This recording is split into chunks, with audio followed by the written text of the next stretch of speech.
सोडवायचं आहे. आता संख्या त्याच आहेत, पण मधील ज्या क्रिया आहेत त्या क्रिया कशा आहेत? वेगळ्या. अगोदर कोणती क्रिया आहे? नंतर सगळ्यात शेवटी. आता हे गणित कसं सोडवायचं आपण ते बघणार आहोत. आता कोणती क्रिया आहे? गुणाकाराची.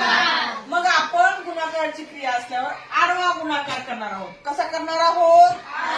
5 7 छेदाला 2 6. आता दोघांच्या मध्ये कोणतं चिन्ह आहे?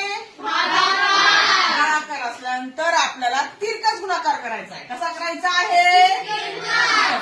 5 3 छेदाला 7 दुणे 14. कळालं का? आता मध्ये कोणती क्रिया आहे? आता बेरीज असल्यावर आपण तिरकाच गुणाकार करणार आहोत, पण इथे लिहिणार नाही, अगोदर इकडे लिहिणार आहोत. 5 3 7 दुणे 14. चिन्ह मध्ये कोणतं आहे? बेरीज. म्हणून आपण या 15 अधिक 14 ची काय करणार आहोत? बेरीज. 15 अधिक 14 बरोबर. आणि छेदस्थांच्या संख्यांचा गुणाकार करणार आहोत.